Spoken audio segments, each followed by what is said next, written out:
welcome you to this celebration of the IHR seminars, and in particular a new book on them, Talking History.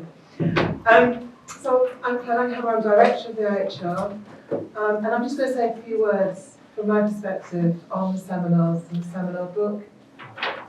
I think that the IHR seminars are a really beautiful example of a research community or research communities in action.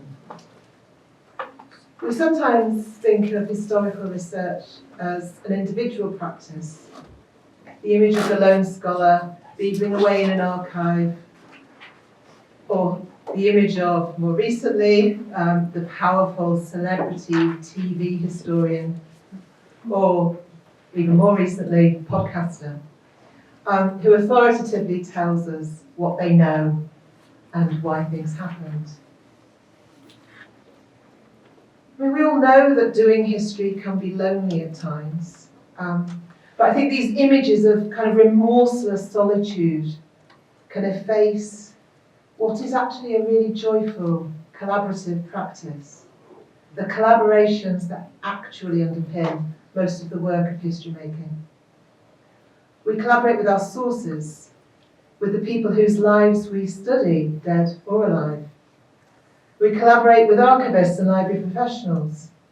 We work with all manner of communities and those interested in the past, in the world outside of the university, and we partner with publishers and with journals and journal editors. And we collaborate with each other. The seminars matter because they surface all of this in a really powerful way. They make manifest the power of collective discussion, the act of making things better through constructive critique. They model the pleasures of sharing findings with those who actually might care about what you found out. They provide an ongoing community that brings together those working with the past in diverse contexts, be them institutional contexts or personal contexts, as well as working in diverse themes and in diverse periods. Of course, none of this happens without labour, without actual work. And the seminar conveners are, I think, in many ways, the unsung history heroes. The act of convening is an act of generosity, an investment in the future of the discipline as well as in the present. The ways that conveners have adapted to the travails of recent years is extraordinary, as is their continued, or your continued, our continued commitment to the deceptively simple task of getting people together to talk about history. I would also, as you might expect, want to flag the labour of Gemma Dorman, who is one of the Institute's and the school's very busiest of people. So thank you, conveners, for this work. The book that we are here to launch tonight is another act of generosity, and one that has itself been met with quite a lot of challenges on its road to completion. And I want to really thank David Manning, for persisting with this book, as everything in the world around it changed. The people, the press, COVID. You've done so in a spirit of real generosity, both to the other contributors and to your sense of the IHR as a community of scholarship and practice. I also, of course, want to thank the other contributors, as well as Emma Gallen at the press. The seminars all have different histories, different complex histories and different cultures, and that is their strength, I think. One of the really compelling aspects of this book is that it tells us about that diversity, that each seminar is just really different. So I'm hoping that the talks tonight from various contributors will really show that diversity of practice cohered under the collective and a banner of the IHR seminar, and I think that banner, that sense of the possibility of working across institutions, to draw, to forget our ref worries our NSS worries, all of the things that we worry about in our institutions. I think collectively across history is a really valuable practice and one that I hope will continue for very many years to come. So I'm now going to pass over to David Manning, our editor. Thank you so much, Claire. Thank you. So I just wanted to say a few words before handing over to our esteemed panel. To be thankful is to express gratitude. To enter into a state of being grateful is to dwell in the kindness and goodwill of others. It is to be humbled for a moment by what is possible when people come together. This is not to say that we should get dewy-eyed about or lose sight of points of difference, disagreement, or even conflict.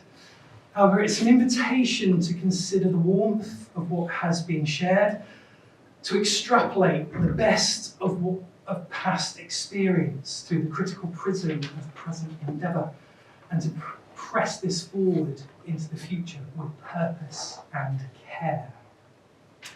It's with this that I say thank you. Thank you to all who have been involved in the Talking History Book Project.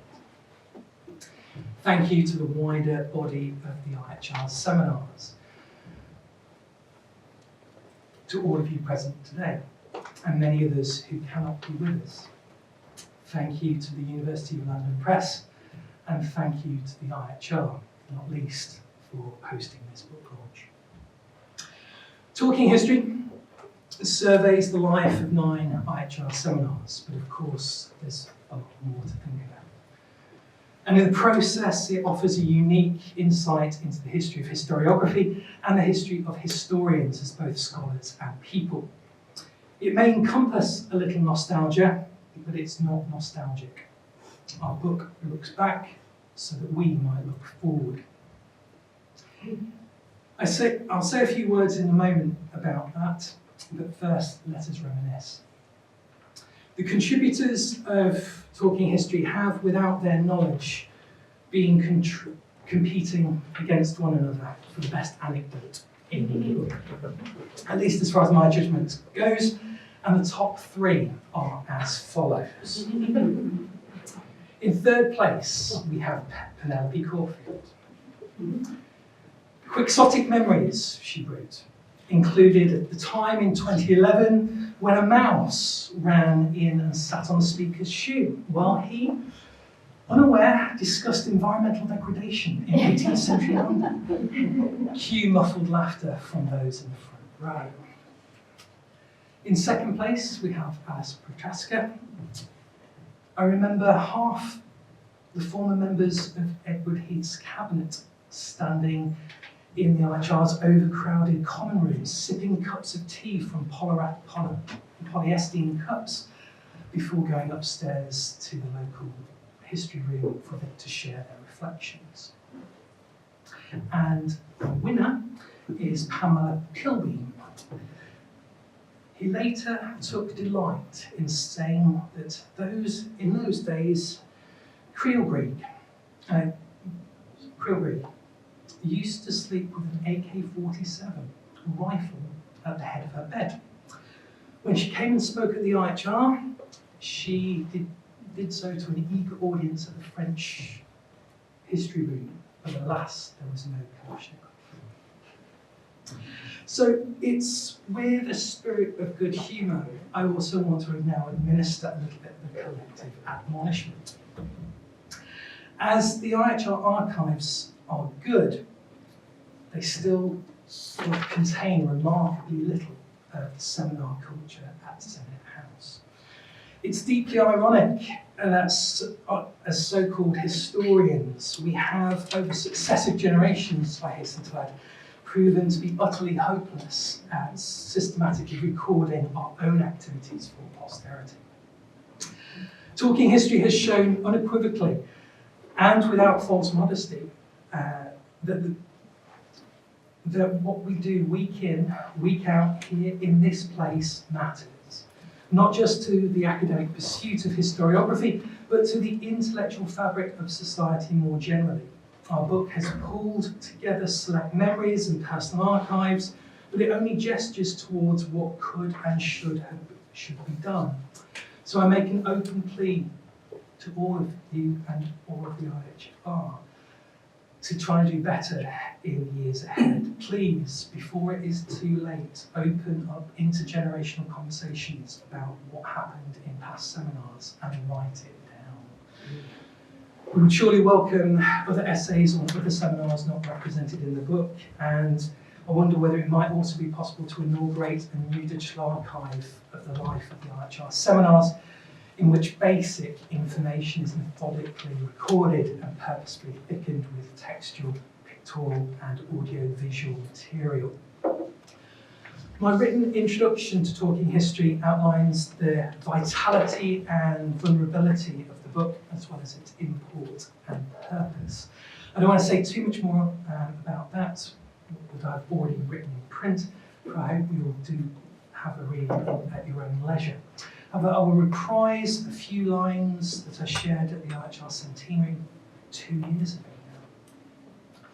Talking History shows that the IHR's seminars have given rise to a complex, long-lived culture that's neither monolithic nor static, but rather a function of evolving multifarious synergies between teaching, researching, learning, historiography, and participation. Intertextual, interpersonal, intergenerational, and intercultural. The seminars form a local, national, and international hub of scholars and scholarship in ways that are intellectually and socially nourishing. The seminars are vital enablers of high-quality research in a way not dissimilar to editing or peer review, but with the added zest of embodied interaction. The seminars constitute a living tradition, stimulating and incorporating dynamic change over time, to contribute not just to the development of historiography, but intellectual life more generally, often in conversation with major political events and cultural phenomena. It's now for others to make of the book what they will. However, before handing over to this evening's roundtable, I'd like to venture just a couple of further thoughts that emerge from the reading of the book. Talking History is largely silent on the plethora of seminars that are now defunct. There's something about the life cycles of intellectual culture that we are not yet reconciled to. Reflecting upon this may help us consider more deeply what is and is not worth fighting for. In this time, any critique of university life pales into insignificance when confronted by the threat to or actual loss of one's life or livelihood. But with this caveat, it's worth stressing that the intellectual ecology that supports critical understandings of the past is in peril. Recourse to glib arguments of either optimism or pessimism will not do. One unpalatable truth is that academics have been complicit in shaping the current plight of history and the humanities in the university sector. But perhaps a litmus test of the health of academia will be whether academics continue to have the freedom, the capacity and the will to invest in each other and each other's work, to invest each other as scholars and people through the seminar, renewing a state of being that helps constitute the lighter and brighter side of our nature. Talking History also sheds new light on the IHR as an institution, and more pointedly, its seminars' capacity to foster a certain unity in diversity. One that's principally intellectual in character, but which also encompasses something of a cultural and social life too. In recent years, many contrasting voices within and without academia have been trying to determine what the future of historical studies should look like, but without much sense of a shared appreciation of the evolving discipline of historiography. The IH2 the IHR2 has reached something of an inflection point perhaps, as newer and older methods, foci and agendas jostle for attention. But the IHR seminars, as they revise and renew their sense of unity and diversity, which Claire talked about and we didn't share notes beforehand, it's in that unity and diversity that we have the opportunity to take a lead in shaping the public discourse on how and why we come together to work at an understanding of past peoples and past worlds. So it's with that I have the pleasure and the delight of welcoming this evening's panel, who will offer a few further thoughts and reflections on talking history before opening it up to you to contribute as you would like. Mark Freeman, who is convener of the History of Education Seminar. Ruth Satter, who's Knowledge Exchange Manager at the IHR, member of the IHR's Centre for History of People, Place and Community, and the convener of the seminar that represents that centre. Tim Hitchcock, who is most associated with the long 18th century seminar, but appears tonight in his capacity as the seminar convener's rep on the IHR Advisory Council, and Caroline Barron, who is most associated with the medieval and Tudor London seminar, but appears tonight in her capacity as the chair of the IHR's Friends and Networks. So thank you very much, and I'll hand over to Mark. Thank you. Thanks very much. And can I have the book? Can I wave the book? I'll wave the book as a psychological prop. There we go. Got that right. Congratulations. Congratulations to David and to all the contributors for bringing this interesting and enjoyable book to completion. It really is fascinating to read the accounts of the histories of different seminars, to relive some of my own experiences through the pages, and also perhaps most interestingly for me, to read about the culture of the IHR seminars in the period just before I started coming in the late 1990s. It's always interesting to see that period just before one was associated with an institution. Now, I wouldn't be here if it wasn't for the IHR. I mean, none of us, obviously, in this room would be here now if it wasn't for the IHR, but I probably would not have had an academic career without the IHR. If I had not been, in 1999, one of the first recipients of an IHR Economic History Society Research Fellowship for the academic year that straddled the turn of the new millennium. In my case, the fellowship was named for R.H. Tawney, and I was the Tawney Fellow, though I was a little envious of my colleague whose fellowship was named after Eileen Power, and was more impressively known as the Power Fellow. I'd like to have been the Power Fellow at some point, there's still time. And this, of course, was around the time that I first attended an IHR seminar. I had studied in Glasgow, which seemed, and I suppose was, a long way from London. Claire notes this in the book as well, regarding her own experiences in central Lancashire, and David Bates, who's also here, also remarks a couple of times on the dangers of a London-centric seminar culture. But anyway, although I spent a further decade and a half in Scotland after my Tawney Fellowship, I attended IHR seminars whenever I was in London, particularly in those days the Modern British History Seminar, and then the relatively new Life Cycles series. I was around quite a bit in the first decade of the current century, and I must say that, as some of the contributors to Talking History have suggested, I found that it could be quite an intimidating place. This was a couple of decades after the ending of a custom that I did not know about before reading the book, the expectation that one would contact the seminar convener in advance for permission to attend. By this time, too, perhaps, the seminars were less gladiatorial than those of the 1980s, recalled using that term by Rowan McWilliam.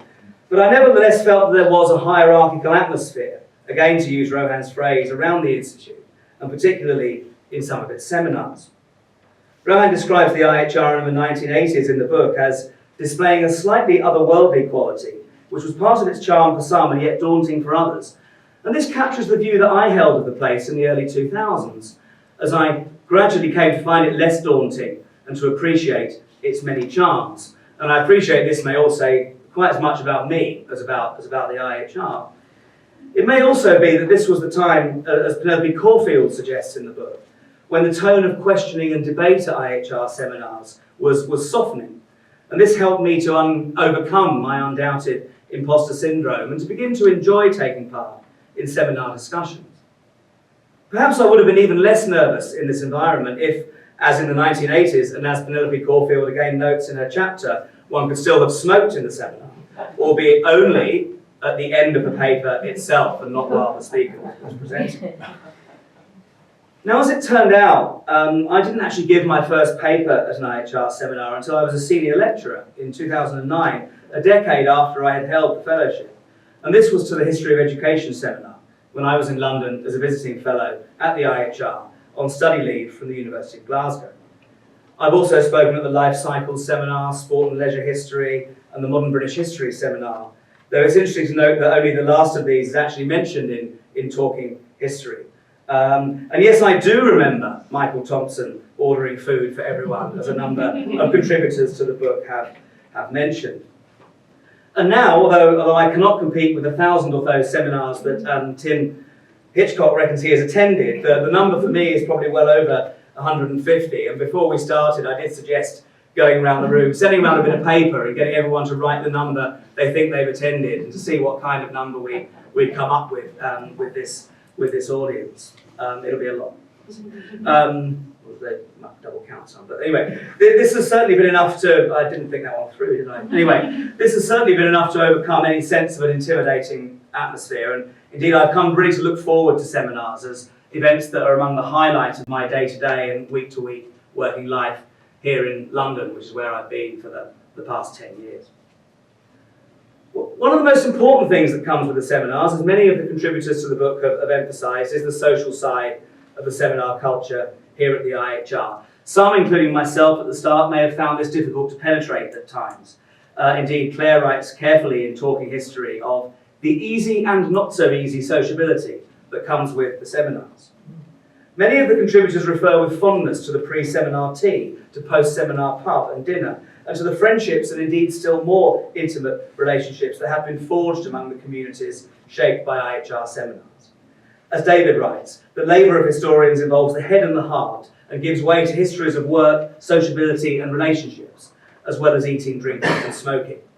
Second time I mentioned smoking, and I do still remember myself, I have been here long enough to remember when smoking was allowed in one corner of the IHR common room. This emphasis on sociability, I think, reflects on one level what David calls a base desire to lubricate conversation with alcohol. But on another level, it can work to shape a sense of belonging in a community of historians and to promote a sense of identification with the IHR. The seminars play a role in our lives as historians, and that role can change over the life course, and it certainly has done so far in mine. And in relation to this, a key theme that Claire again emphasises in the book is the way that IHR seminars can mark both changing contexts in academic life and the wider world, and also the evolving dimensions of individual academic careers.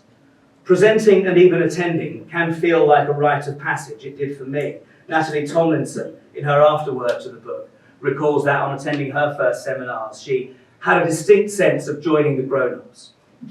It's also about joining a community. Ellen Smith and Rachel Beinoff describe the collective sense of purpose, nice term I think, in the IHR's History Lab seminar. And for David, going further, the seminars embody generational change among historians. They reflect the relationship and perhaps the shifting boundaries between career and life, between history and life, and between history and the life stage. This could perhaps be a potential subject for a seminar in the Life Cycles series. Finally, we were asked to note what had struck us or surprised us in what we've read in Talking History. Now, I've mentioned things I've learned already, and I've been reminded of many things. Like Natalie, who remarks on this, I had not fully appreciated the origins of the IHR seminars as part of a system of postgraduate training, or, as Tim describes them, intimate drafting sessions. I did not know, but I now do, thanks to Penelope Caulfield, that the end of paper round of applause was not common until the 1990s, and it was not routine until around 2010, at least at the long 18th century seminar. And I did not know, but thanks to Rohan McWilliam, I now do, that the local history room was once the largest in the IHR. Much else was new to me, and I was reminded of many things that I've really appreciated about my association with the Institute of Historical Research, which now goes back a quarter of a century. Frightening to me to think about. Anyway, it does. And from that perspective, at very least, I commend the book. And once again, I congratulate David, and I congratulate all the contributors.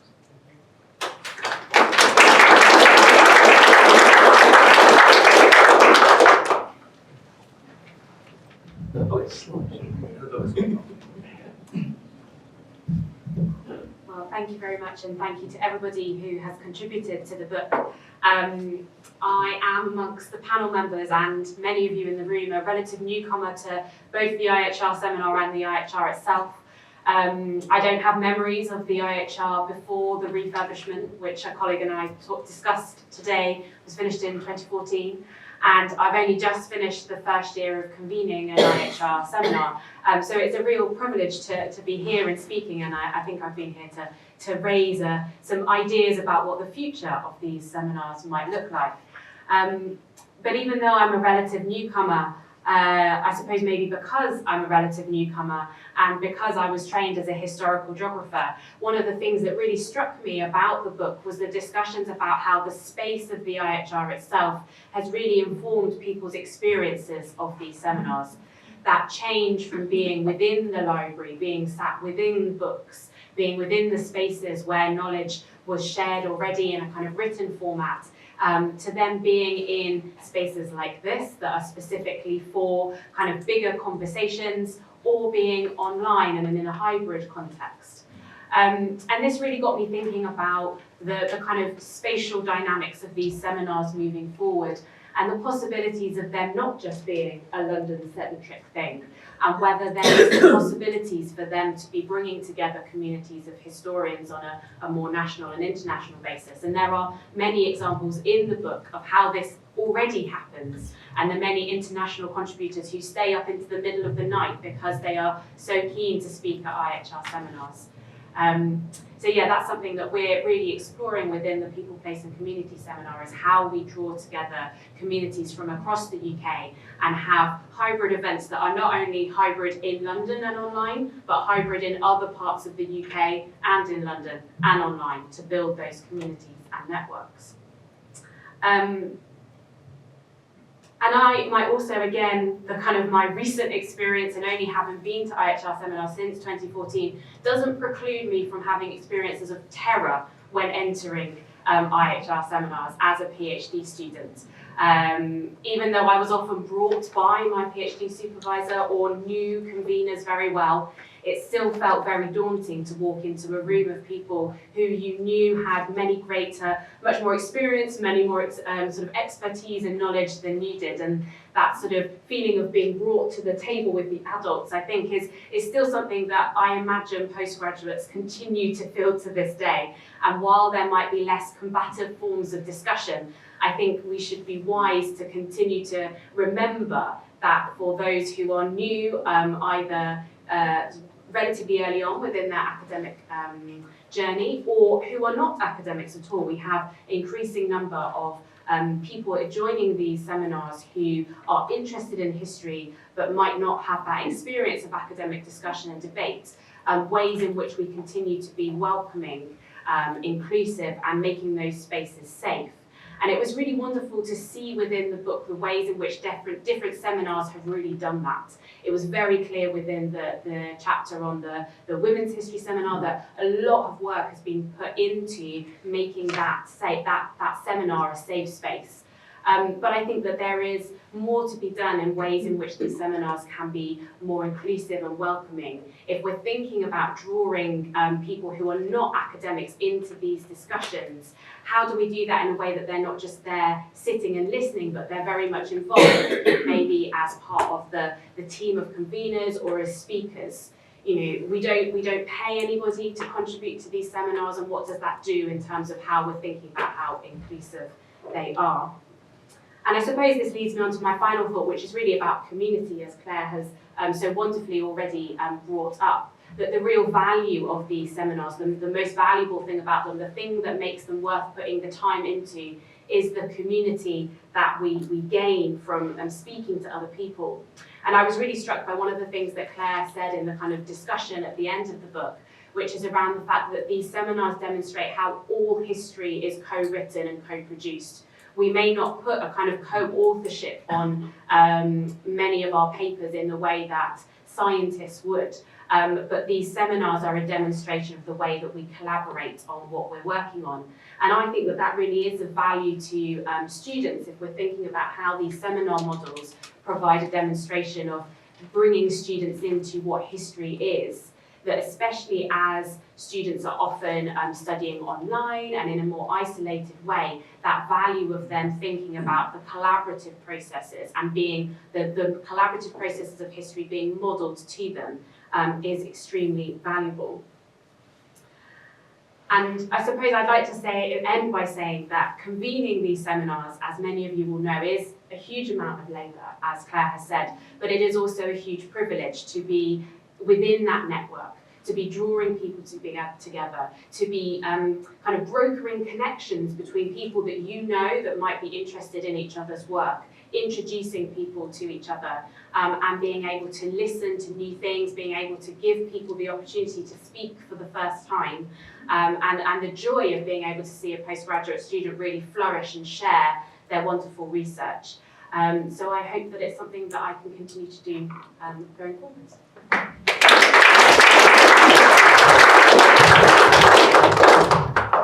First, can I also congratulate everybody on the book, which I think is a wonderful initiative, and actually has brought into material B my experience of the last 40 years.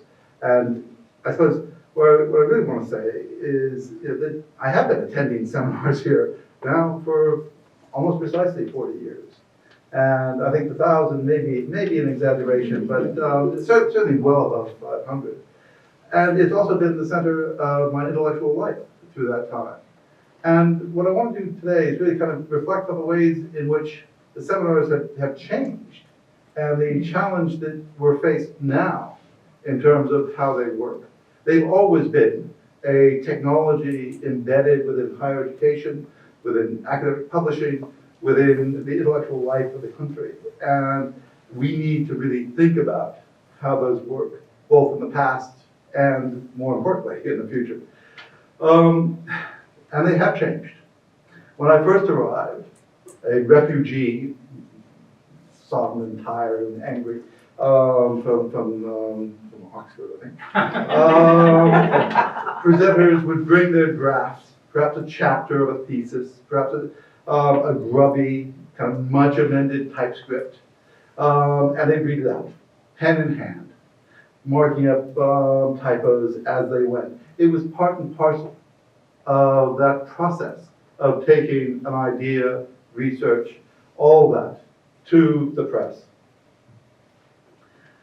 And at that stage, they served as, I think, Mark already put it, the thing I said in my contribution, as that drafting chamber, a way of hurrying the draft along through the many processes that eventually led to a publication.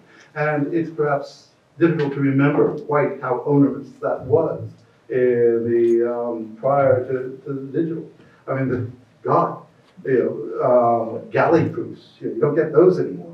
In first and second proofs, all the gatekeeping, all the process was just intensely more onerous and storied. But in the 1980s and 90s, that seemed to gradually change.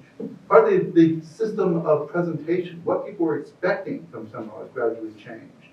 Somehow, they became increasingly performative. I remember speakers like Edward Thompson and Roy Porter, who, rather than reading out a draft with a pen in hand, were performers.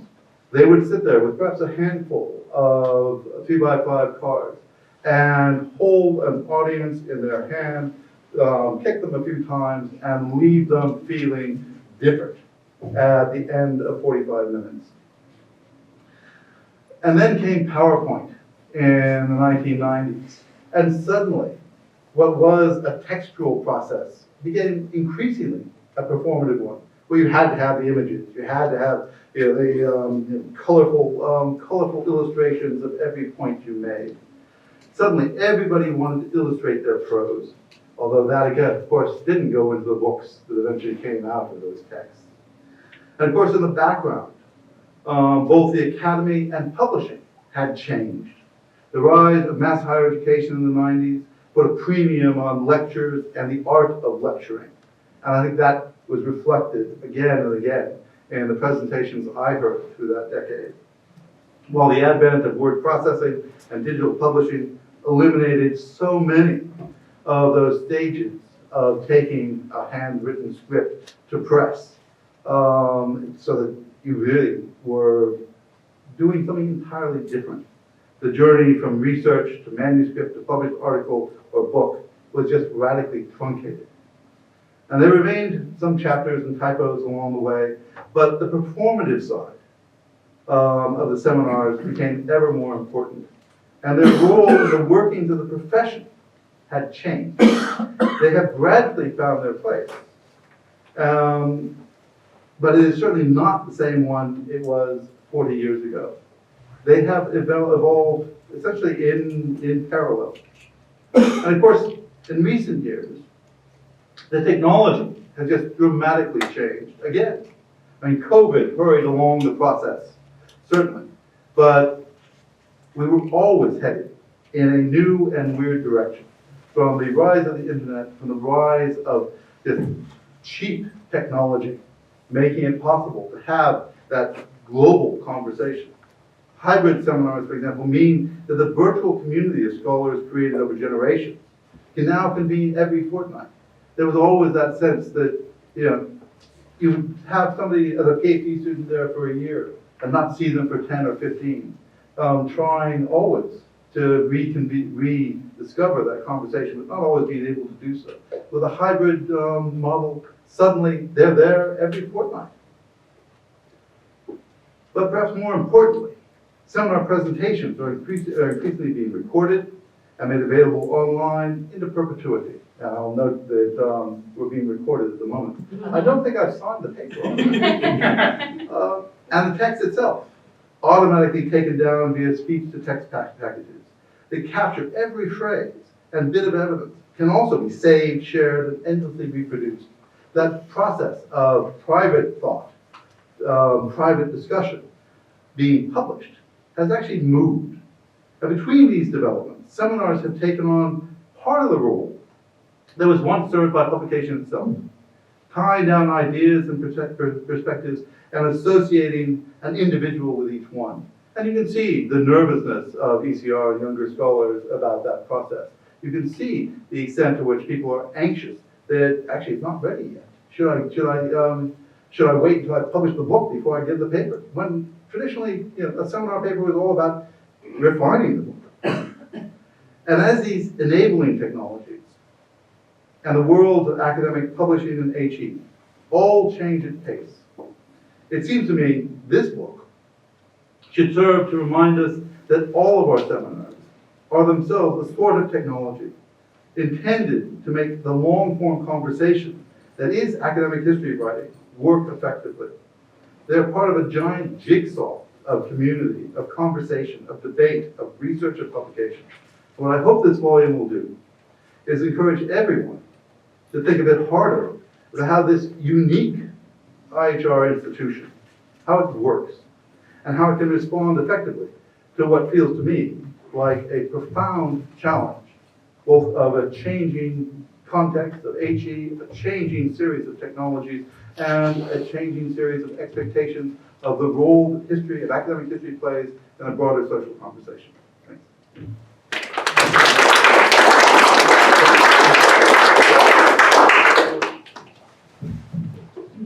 I didn't realize we were going to be sitting at the high table. Try it where you were. Okay.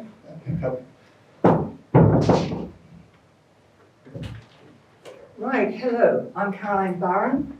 I'm looking around. I think I'm one of the oldest inhabitants of the Institute. Tim was speaking as if he'd been here a long time. I first came to the Institute in 1962. And I was a postgraduate student working with May McKissick, who was a professor at Westfield, and I was going to work, I wanted to work on high politics because that's what we all studied as undergraduates. And I remember meeting Professor Bindroff, who said to me, he thought a very good topic would be to study the disappearance of the Parliament role. I don't know how exciting you think that sounds, but it doesn't sound at all. Anyway, I got onto London history instead, and that was great. Just to tell you, I think I'm going to, what this book showed me was the incredible variety of seminars that there are here and how different they are, and we don't all know about the ones that we don't go to ourselves. So that was really illuminating. And let me tell you about the two seminars that I went to in 1962.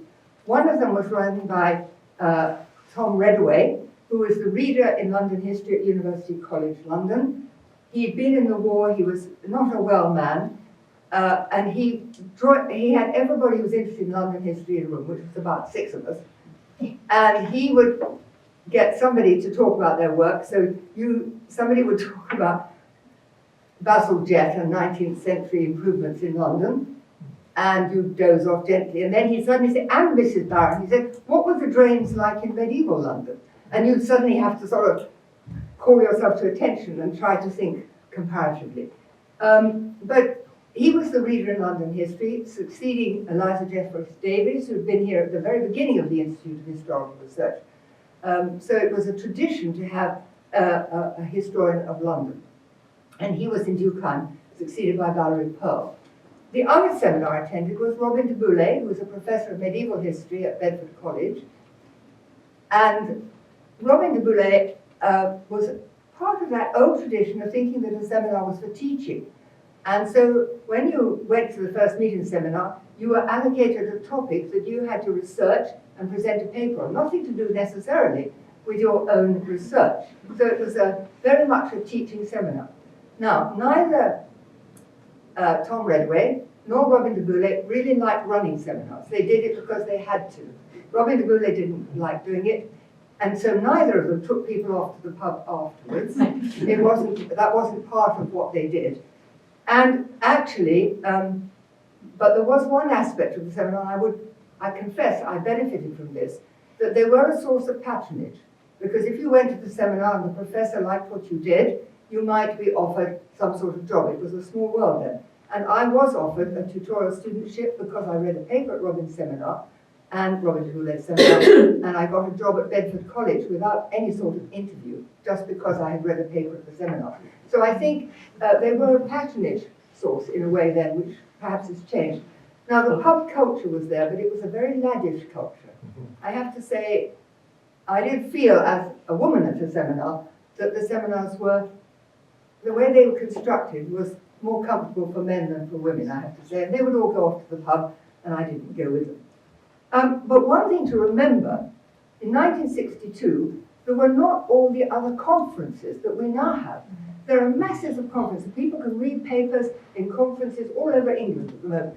And so, but then the seminars were the only place where you could try out your paper. The only conference was the Anglo-American conference, where you occasionally, there were grandees would come and read papers, but you didn't have postgraduates reading papers at the Anglo-American conference. But there weren't all the other opportunities for reading papers that we now take for granted. I mean, that was a very different world.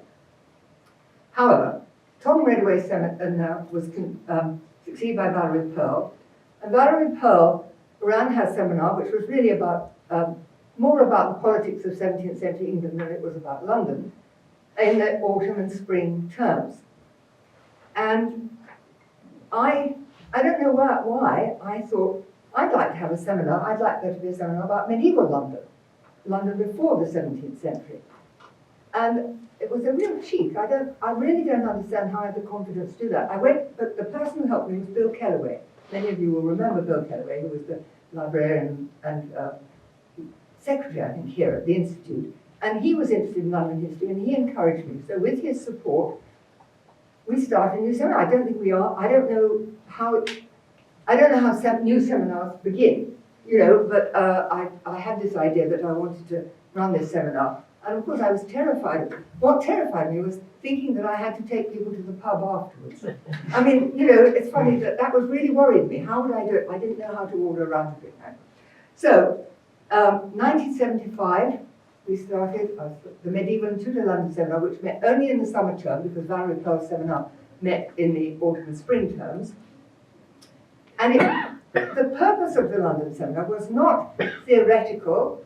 It was to draw together people who were interested in the history of medieval London. And I've got the programs, I've got all the programs back to 1975. And then I looked at the first program, and all but one of the people who read papers were people who were archivists, or from museums, or archaeologists. They were not practicing academic historians, and they were not postgraduate students at that time. The growth of the postgraduate culture of medieval London has come since then. But it was interesting. I had met these people. I knew they were doing interesting things. I thought, let's bring them together and let's all talk. So that was a seminar of people who were working on the archives, the British Museum, the Guildhall Library, the City of London Record Office, Corporation Record Office, and archaeologists. They were, and gradually, and that is one thing that has changed, that actually I looked at the more recent meetings of our seminar, and actually they are no longer particularly, I'm afraid, archivists and people, either they don't have the time to come, so we don't get so many of those, we get more academic, or if you like, traditional historians. So we met in the London room. Some of you may remember that, it became the Tudor room. When the corridor led down to the English history room, there was the modern history room on the left, and there was the London room on the right. We met in there, so there was this idea that we could pull books off the shelves. We didn't often do that, but occasionally people did. And it was, but things began to change, obviously, over the years. We got more postgraduates. Vanessa Harding came and joined the seminar, joined me in running the seminar. And we began to get people, because it was a summer seminar, from America. So we would get American scholars, and that was tremendous. We got, I mean, the first one I noticed was 1978. Janet Learngard came. Martha Carlin came in 1980, was the first seminar. 79. Well, you didn't give a paper then? No. Okay. Joel Rosenthal, Sheila Lindebaum, people who were coming from across the Atlantic. So that was a tremendous advantage of being the seminar that met in the summer. And the other advantage was we met every week. So you didn't have to think, is this the week when the seminar's on? You met every week in the summer term from the end of April until the end of June. And I've also looked, and that might be quite interesting to look at the shift in the kind of topics that people studied. There's a sort of emphasis at the beginning on, particularly on topography, when Derek Keane was running the project on London, and then the shift has been more again to women in medieval London, and then to religious fraternities and parishes and religion. Vanessa and I were joint conveners, and Julia Merritt joined us from Nottingham later.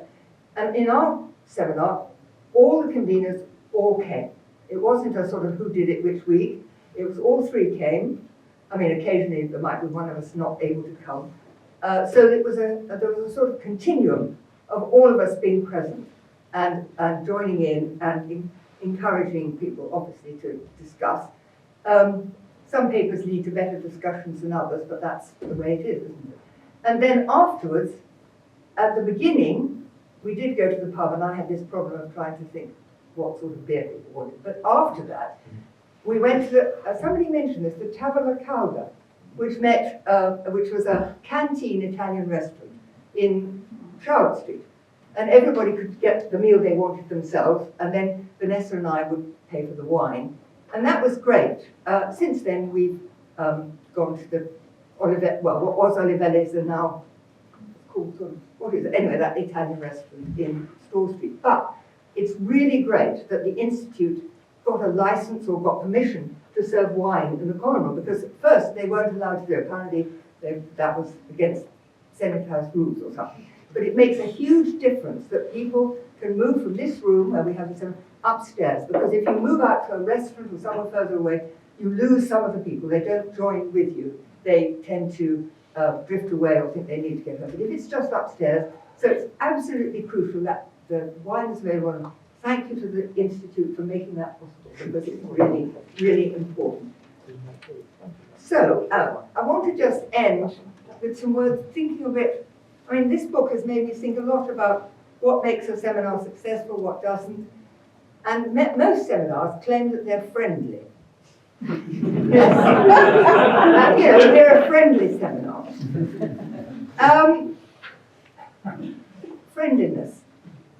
I was thinking about this. I think a friendly seminar is not the one where you go to the seminar and meet the people you know and have a good time talking to them. A friendly seminar is the one where when you go and you see somebody standing on the edge who doesn't have anybody to talk to, you talk to. That is a really friendly seminar. When you draw in the people who maybe are new, who are shy, we've heard about our writing, the seminars could be to try to include people, and then if you're the convener and you know who some of the people are, you can introduce them to people who might share their interests. So I have to say, we never thought of applauding. That was quite interesting, Penny, that you actually applaud at your seminar. That's, do you ever not applaud? Well, I was going to say, at first, the conveners sat with their arms crossed, Yeah. trying to stop it, but then we appeared to be disapproving of it. Yes, So I just wonder whether that was, I never thought of doing that, but we've never done it, so it doesn't mean that the papers are bad. But another thing we do is, I'm sure other seminars do this, is that we have sessions where you have two short papers, which are given by postgraduates who can give a shorter paper and don't have to give a completed chapter of their thesis, but can talk on some aspect of it. And I think often they feel reassured that being two of them together, they can field the questions jointly, so to speak. Obviously Zoom, which I can see that Tim welcomes it more enthusiastically than I do. I don't find Zoom, a Zoom seminar is not the same as an in-person seminar, of course it isn't, but it becomes more a lecture in which people then put up their hands and ask questions. It's much more difficult to run a real discussion on a Zoom. I mean, it's possible, it's quite hard. So I think, but we have to embrace that because Zoom does mean that more people can join in.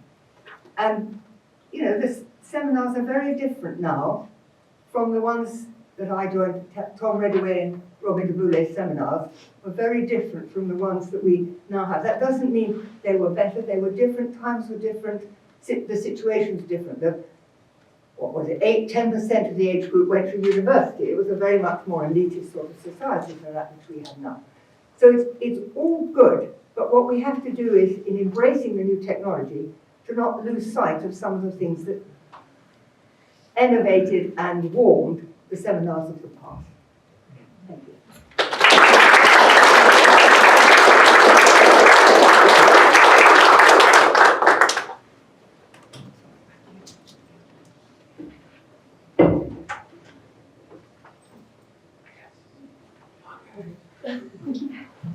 Oh, sorry.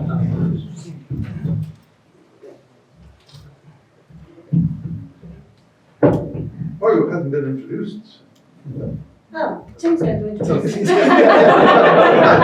And to round this round table off, I would like to introduce the speaker to my left, Margot Finn from UCL, who has been a long-standing participant in seminars at the IHR, including, at least at the moment, I think, helping convene two. Yep. Thanks very much. So Claire and Mark, I think, asked me just to make a couple of rounding up comments before we go into the Q&A. And I think just listening to these wonderful interventions, there are really three things that struck me.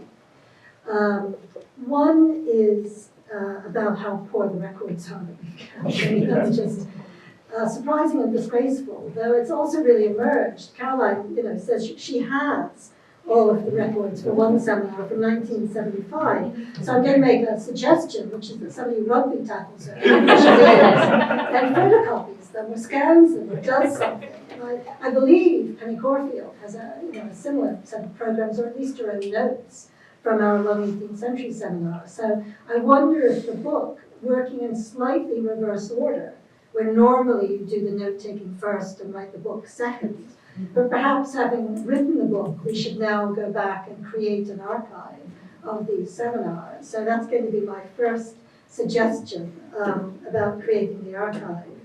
I think the second point relates in a way to that, and it's about format. And I think that point came up really in each of the interventions. Partly, Ruth noted the ways in which the physical geography of the building, or the fact that something's on Zoom, changes the dynamics of what's happening. Tim talked a lot, I think very persuasively, about the different format that publication now takes and how that reflects but also impacts upon the seminars. So I think that's something to think about. The format of the book, of course, is open access. So, you can download it for free anywhere in the world if you have broadband. That's an entirely different thing than we thought about 10, 15, 30, 40, 50 years ago. So I think we need to have a more systematic think about how the different formats that we do history in now needs to impact upon the format of the IHR seminars as well. And then finally, a point that's partly reflected in the room and the age profile of those of us in the room. We're younger than we might be, but we're older than the average age in the discipline. So to be thinking about why that is, and whether that's something that we need to grapple with to change. And I suppose reflecting in a way on comments that again have run through the points that have been made here. Mark referred to the seminars being in the 1990s quite intimidating. That was certainly the case in the 1980s when I joined them. Rohan was, I think, quoted as referring to the gladiatorial 1980s. That's when I joined. That was the case. But I think in the 1980s, one of the functions that the seminars played was that if you were a graduate student, nowhere else in the system did they explain to you how the system worked. And even though in the seminars, people didn't explicitly normally take you aside and say, this is how the system works, but as an ethnographer attending seminars, you worked it out. What's different now, I think, is the way that we train PhD students is we're constantly banging on at them about this is how you get your piece of work published, this is how you get your book published. It's very individuated, very directed at how you personally can work the system. I actually think where we fail is we do very little about explaining there is a system, this is how it works. So I think perhaps going forward, one of the roles that the IHR can play is that thinking systematically, and not just about academic history. Thinking about how does public history engage systematically with academic history, and making it a bit clearer to people at every career stage. It doesn't work unless we all volunteer to make it work, because it just doesn't. So I think that's perhaps going forward a piece of work that we can think about more systematically than we do. I will then shut up so that the Q&A can begin, and I'm going to pass the mic down.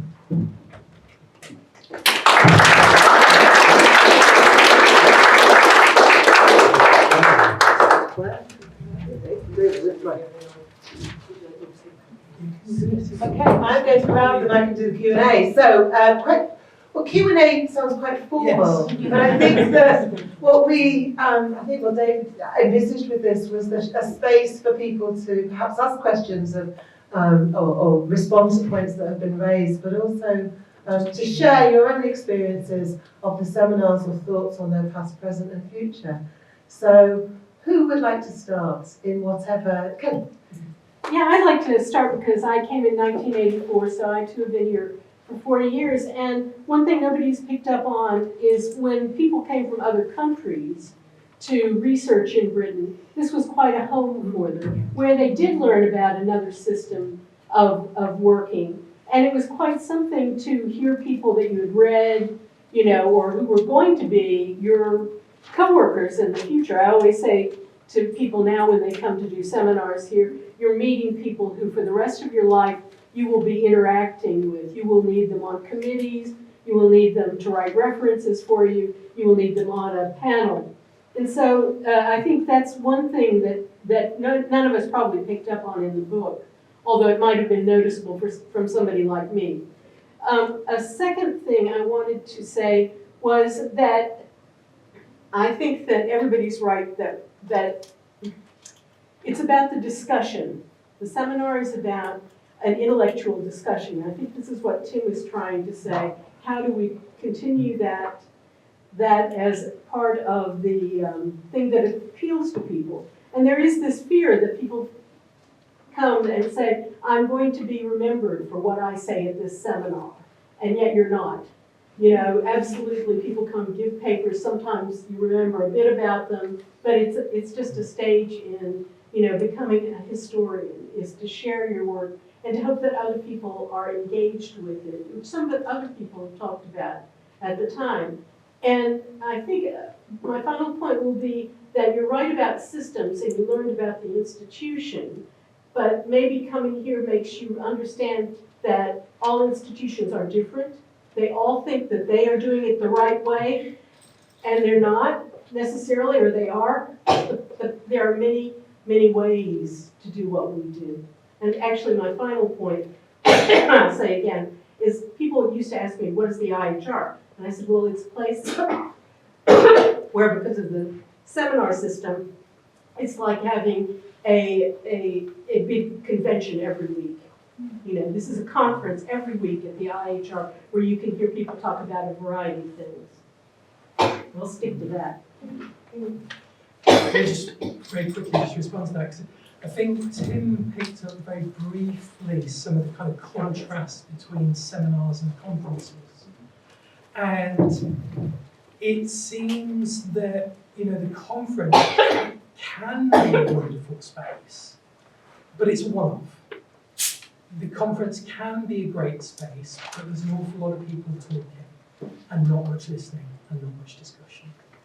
And to hold on to that space where there is half an hour, 40 minutes, and then in the tea room, in the pub or wherever afterwards, to do that regularly, that conversation builds up in a way that we struggle to have at conferences.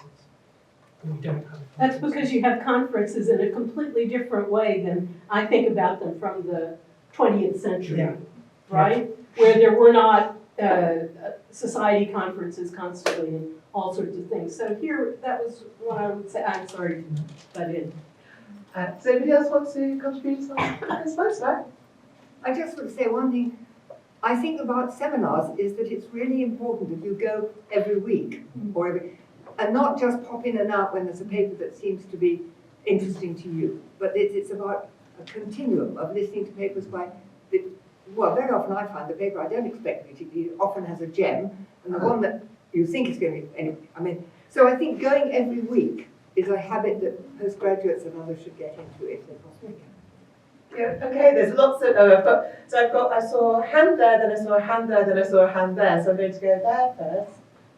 As you. Yeah, so I have a very specific question about postgrads. So David, you opened by saying, you're talking about compellingly about the importance of intergenerational conversations, embodied interaction, that all-important sense of belonging and mentorship that postgrads can have. And I wonder with this kind of new, in this post-COVID world, with this new class of postgrads coming through, I wonder what the panel think about how they see this new class engaging with seminar culture and intellectual life. I wonder if they need a little bit of, notwithstanding the barriers, you know, that we've spoken about, geographical location or whatever, and Zoom and everything else. I wonder if they need a little bit of persuading, and I wonder if they're engaging with seminar culture and intellectual life in the way that, you know, that we would like them to. I can start off. Yeah, I've been, thank you for the question and the point, because it's something that I've been thinking about, but also very nervous about. Because I don't want to come across as prescriptive, or, you know, The next generation, it's for them to work out how, in conversation with us, rather than as kind of prescribing or anything else. I suppose, before I talk about undergraduates, I would talk about the slightly younger generation of academics. The sense of goodwill has seeped away from what we do. Work has become paid work, you go home, people have got lives, they don't necessarily see the fluidity of work and life in the way that is so blessed here. In my university, a wonderfully esteemed interdisciplinary seminar died in COVID. And it hasn't been resurrected because of redundancies, but also because of that change in culture. And so I think persuasion is a good word that helps us start to think beyond you should live it out like we have lived it out. Yeah. These are the future life. Yes, yes. Isn't it? I think one of the immediate problems is train travel. It costs between £60 and £140 for meters to come down, and that's before anything else. An anecdote from the archives: someone was negotiating in the 1970s an internal flight from Manchester to come down at £70. So just imagine the IHR being able to foot that now, So I think, again, present company accepted, thinking about the age of us here and who's not here, I think we've got a lot of work to do. And I think just holding it up and saying it's great isn't good enough. So I've not got an answer, but persuasion's a good word. Thank you. Okay.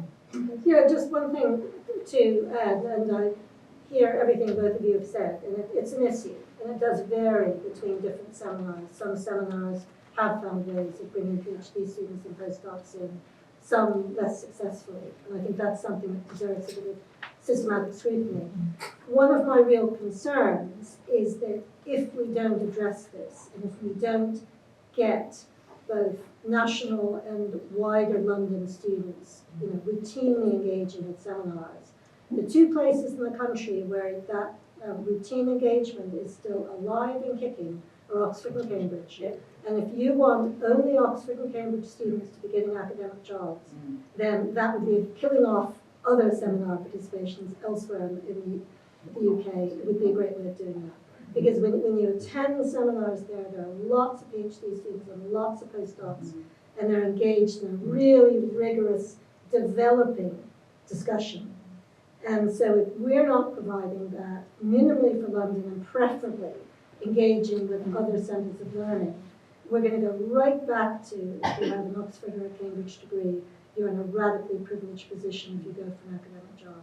And that really worries me. So I think we have to be careful. The advantage of Oxford and Cambridge is that people live on the spot. Yeah. So the financial thing is not. But the other thing is, I think there's a growing utilitarianism, sorry, I don't use that in the 19th century, of thinking, of postgraduate thinking, what is the most useful place to go to, and not thinking, I'll go to all of them, regardless of whether they're particularly at my street. And that is an important aspect of their education.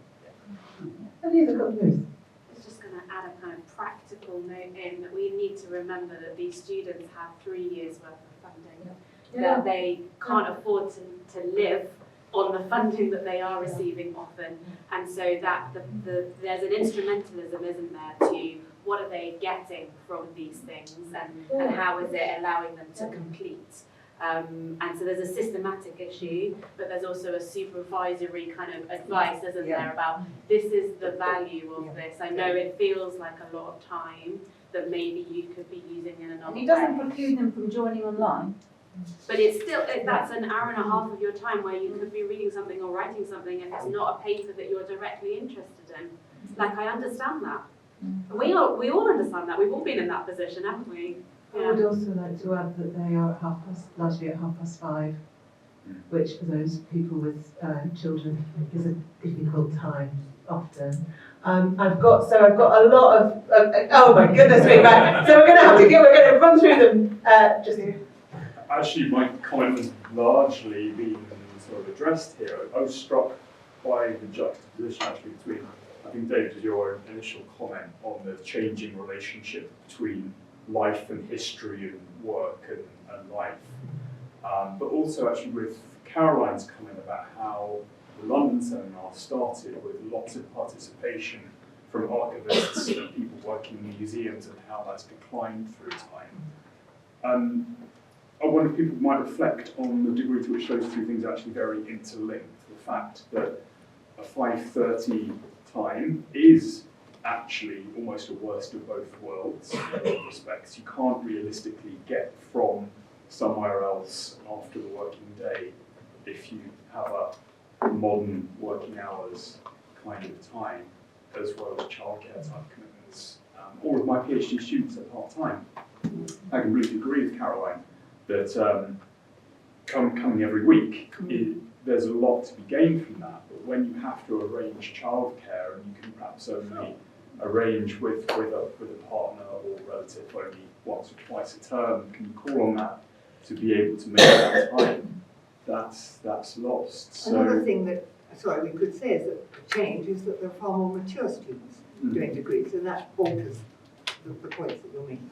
I mean, childcare didn't affect my generation. I mean, we weren't, if we didn't have children, we were all starting. Can I just tell you one thing? I just wanted to remind you of this. This was how the Institute was. I had a friend called Christine Chalice, and she was doing a thesis with Professor Bindroff. And she came to me, and it was in our first year, she said, Caroline, what do you think Professor Bindroff would think if I wore a trouser suit? She said, I'd only do it on a Saturday, and it would be a matching suit. It wouldn't just be. And we agreed that probably Professor Bindroff wouldn't mind too much. But that gives you a sense of how formidable, in some ways, the Institute did seem to people. Okay, so. Thank you, that's great. Right, what I'm going to do, because there are lots of hands that have come up, I'm just going to let everybody say what they want to say and then allow the panel to respond in whatever way they wish. So I have you there. Yes, I just wanted to respond to what I pick up a point that Kelly made. I came here first in '94 as a postgraduate student from America, and it was actually a home from home, because you finished at the art right at 5 o'clock, and you had nowhere else to go, other than the lodgings, which was not very good. So you came here for a seminar, and I attended lots of seminars, and it was a bit like playing the fields, but actually the point I wanted to raise, I remember when I told one seminar, I told a women's history seminar, people that had been attending the military history seminar, and they said, what are they like? And it just kind of made me aware that there's very little connection between, there are so many seminars and we occasionally see each other in the common room. And I just described them as if they were marshals or something. and so there was this kind of excitement for what the other seminars are like, but nobody knew. And so I think it's something to think about how we can actually, kind of create more connections and links, because I was working on women in the military in the First World War, so I went to the military history seminar, the social history seminar, the women's history seminar, but I think we should encourage actually students to just not kind of do one, but play the fields. Did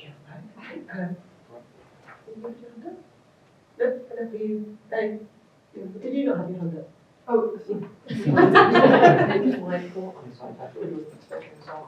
I want to make one point about the questioning style, and then one point about future plans. But just on the questioning style, I do think that it appeared much more formidable in earlier times, and that's partly because the whole atmosphere was much more hierarchic.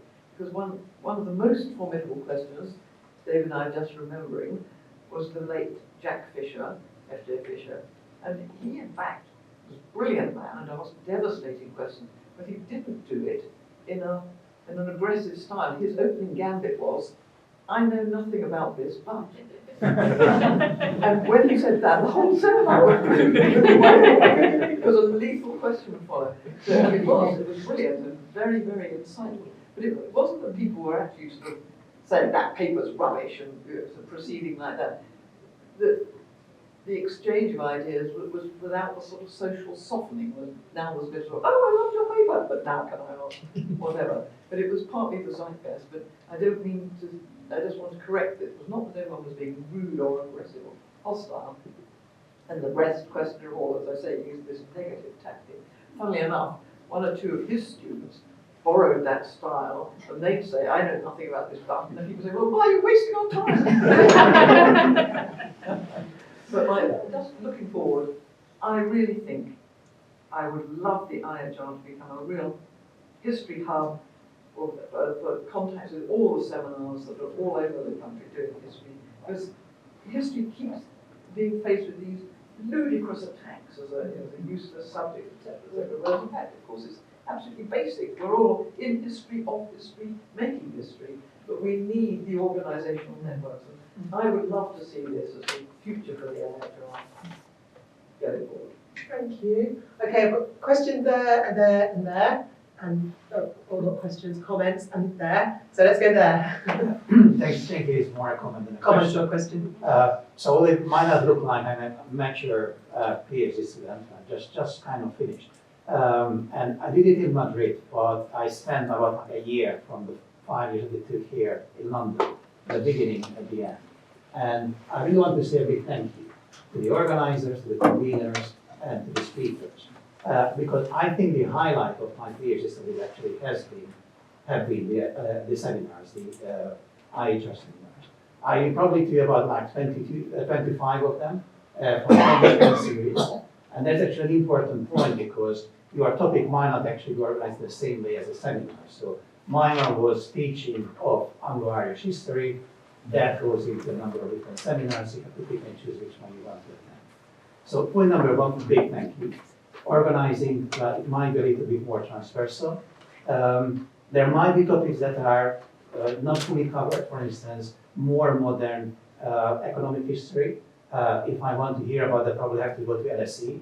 We've got fantastic seminars about that, but I don't think IHR currently has about that. In terms of format, I fully agree that face-to-face is the best, but sometimes you cannot attend face-to-face.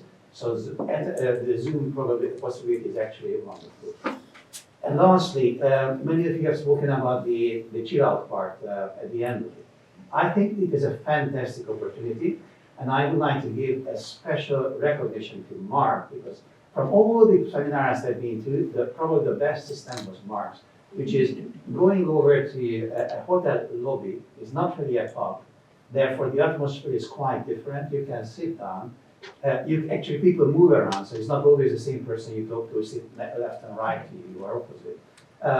And then actually can hear what other persons are saying because it's not the noise of the pub. So thank you, Mark. Thank you. I have to give Gary credit for the choice of establishment. I can't afford the beer in there, but it is very nice. The Tavistock Hotel, the Wolf and Whistle and the Tavistock. Yeah. Mary Claire, I know, will also come there very often as well. There are others in the room also, but that's where we generally go. It was one of the interesting things about the different seminars. Each seemed to have its own pub, so and its own particular tradition. So we've heard about the Michael Thompson You wouldn't go to the tradition. corridor upstairs. At It doesn't have beer. one time it didn't. I can't remember the I don't think it has timings of beer. this now, but We sometimes have beer. We might even have beer tonight. I know. Well, I may be over-promising yet again. I may not look the right age profile, but I am actually one of the postgraduate conveners for Society, Culture and Belief. And my much better demographic under convener is on the study trip to Camden. So you've got me. We've only done this for one term. We started in the summer term and we are continuing for the next year.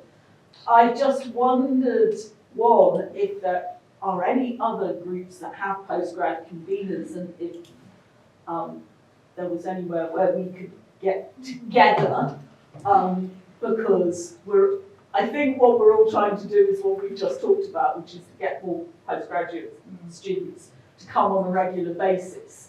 And it would be really good to know if other people have networks or ways that they reach people other than social media and sending notices around various departments. And the other thing that would be really interesting would be to talk to people who feel they've made hybrid work really successfully. If there are any people here who feel they've made hybrid work really successfully, because I do think that a whole range of things, from training costs to timings to the way that a lot of postgrads have to operate these days, makes it difficult for people to do face-to-face. And face-to-face is wonderful, and I live in West London and I can do face-to-face really easily. But if we could make it more effective if you can't do face-to-face, that would be a really good way, I think, of reaching a broader audience. I think the 18th century seminar is, I think you have some secret notes, don't you? Yeah, protocol. The protocol, which you may be willing to share at some point. I'm going to carry on taking comments around the room just because I know lots of people want to say something, so can I go to you now? Yeah, widening participation point as a provincial scholar who's found the seminars here something of an academic contact point and a lifeline. But it's the practical business of getting here. I think people are often the idea of coming to London, surviving the journey, managing to afford it, finding the right place and getting away and not missing the last train home is a mystery for a lot of you. So a bit of logistical help on the website, like the National Archives used to have, all the local B&Bs and so on, would be handy. But also the future of seminars. The example I'd like to offer is a seminar, a semi-detached seminar. I'm not even sure if it's still going on, but this was the London Socialist Historians Seminar, convened by Keith Flett and colleagues, comrades, which had a kind of semi-detached relationship with the Institute and a very different seminar culture. I went along once to hear Dorothy Thompson speak, which was a popular one. And she opened it, by the way, by saying that she didn't actually, she encouraged her students not to come to the Socialist Historian Seminar, she said, because she thought that your political beliefs should determine the questions you asked, but not necessarily the answers you gave, which I thought was spot on. And the seminar went very well, and there was a great variety of academic and non-academic critical points. It was a lively occasion. And at the end of it, there was a series of announcements about the weekend demonstrations in London, several of them that people could go to. For some reason, the Italian embassy was being picketed. I can't remember why. And at the end of it, 2 paper sellers jumped out, and we left the seminar room flanked by copies of the current Socialist Worker with the headline I always remember, Defend George Galloway. So you can have a different kind of culture. And I'm just thinking that the IHR has a very considerable online heft. You reach a lot of people. Would it be possible to use the online arrangements to bring in scholars from outside or interest groups from outside or regional seminars or other national seminars and give them that digital platform to reach a wider audience and say we can provide an audience, perhaps an in-the-room audience in London, gradually go around people and try and use that as a way of actually bringing people into then physical events in London as other seminars and build the thing up from the outside, if you like, use the digital route to bring people in. Thank you. I'm aware that we haven't got so much time left, so I'm going to take another couple of comments and then I'm going to give our panel a chance to say whatever they want to say in response to some of the fascinating points that people have been making. So, yeah, okay. I'm Mary Claire Martin. I founded the Life Cycle Seminar in 2008, but I'm a very regular seminar goer elsewhere. I wanted to, a note of optimism. I've just been to 2 conferences in person up north, and a lot of people have said they attended our seminar who I don't even know, and they've often attended online, and it's been hard to get all their details. So I think we should be actually optimistic about the future. But I also want to particularly thank all the people who welcome me to seminars. But who stands out is Lyndall Roper, because I was a very part-time student with 2 small children, times when not many mature students had children. Many students at all had children. And when I was about to have my 3rd baby, I told Linda, oh, I won't be able to come anymore.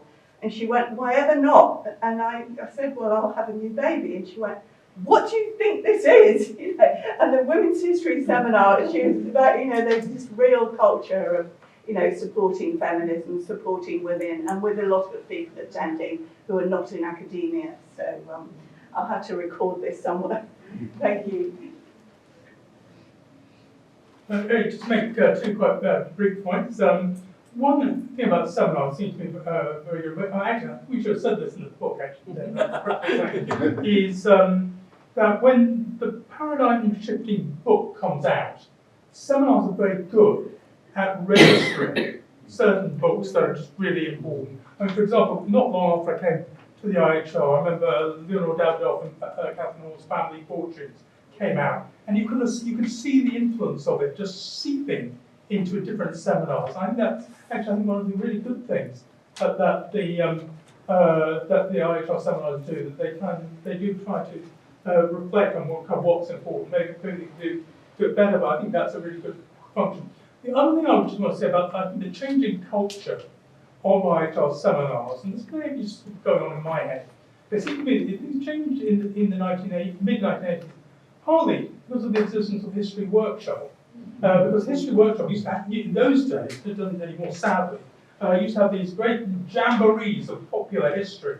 There was one around the corner from it, the Friends Meeting House on religion, which became the book Disciplines of Faith. And they used to just get hundreds of people, many of whom were not academics, and just to have serious conversations about history and people's history and where it was going. And there was and talk about inclusivity. There was a different kind of academic culture. And I would like to think that, and because we had the London History Workshop seminar as well here, I would like to think there's something of that History Workshop atmosphere kind of seeped into Senate House. Thanks, Rowan. Can I ask the panel then to say, is there anything they want to say in response to any of those comments? And let's start at the end of the table with Margot. Yeah, just one thing very briefly that perhaps we haven't picked up on. I think one of my memories of the seminar in the 80s and 90s was what I used to think of as the Great Decanting, when the British Library, which was then in the British Museum, closed. There was this great decanting into the IHR. It was centrally heated, so you'd be warm, there was tea, there were seminars, there was kind of all of that. As sources, primary sources have gone increasingly online, you don't have the great decanting. You have 24/7 access to quite a lot of your material. So I think we need to think of other things that get people here in the first place. And with that old system in the British Library and the British Museum, you actually had people from across the 4 nations because that was the one place they could access their primary sources. That's changed a lot. So I think one of the things we have to factor in is differential online access to primary materials and how that changes the space occupied by the IHR. To reinforce the point that has been made by several people about the importance of getting postgraduate involvement, about creating a kind of multi-generational community, a cross-generational community.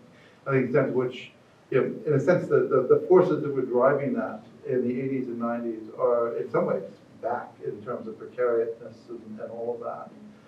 We really just need to think about where we as an institution and as a series of seminars can intervene to both make explicit the benefits and to support people where they are.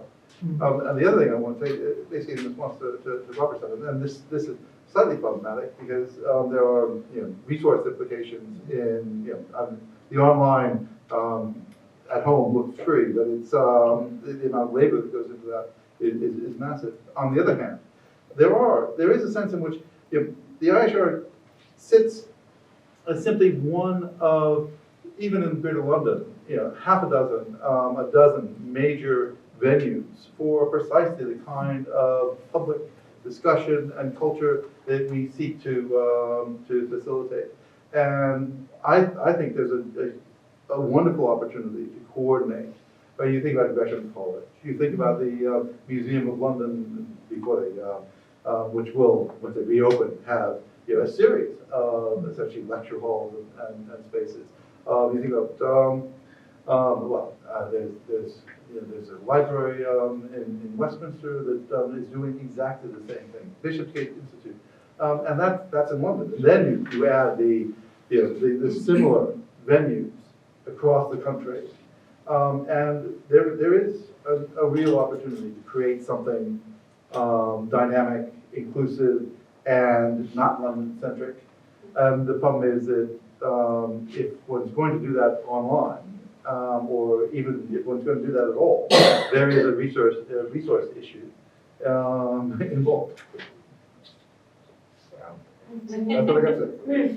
So as David said in his introduction, part of my role here at the IHR is knowledge exchange manager, and I try and think about that in a perhaps a very idealistic way in terms of us as, many of us in the room are academics and listening to and co-producing knowledge with people outside of academia. And it's been really wonderful in the book and to hear you all talking this evening about how that has always been embedded within these seminars. And that's what we're doing in the People-Based Community Seminar, is really using the seminars as that space for knowledge exchange. And exactly what you've just outlined there are those opportunities for the seminars to continue to do that in a productive way rather than just a box ticking activity.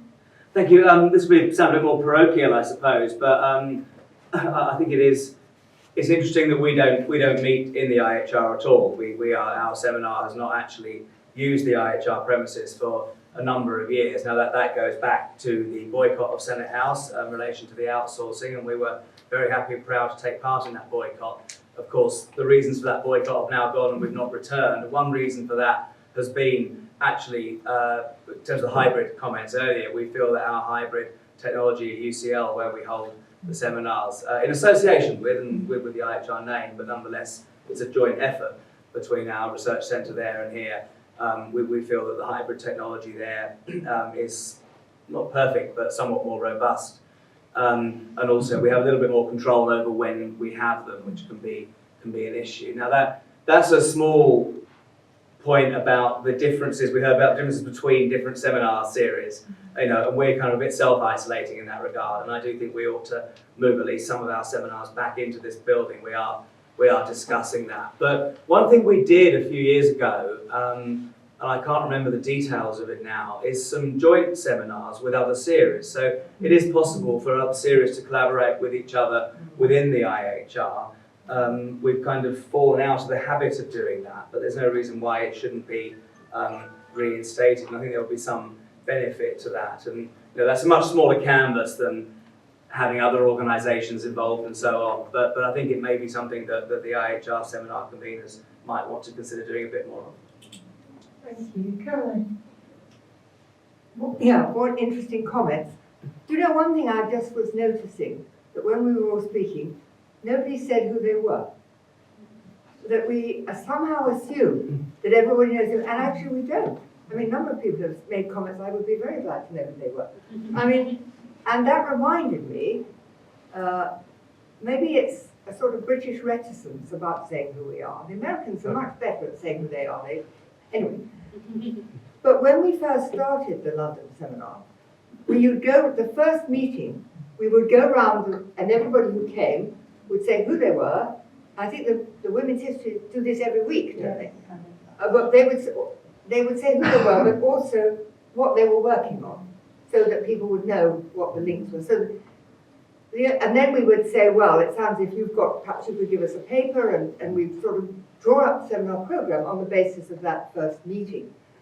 And that worked quite well, except people began to stay away because they didn't want to have to say, well, I'm still at the same point I was last year. So we stopped doing that and made the program, but actually it was very good. Do you remember that? We used to do that. And people, so you knew who the other people were. I think we just have to get better at being willing to say who we are and what we're working on. And this is a very good point. I mean, why not at tea in the Institute? Go and sit next to somebody else and say who you are and ask them what they do. But we have a culture which is you go to the table where nobody is sitting. I'm going to now say community cafe, IHR common room, use it, lose it.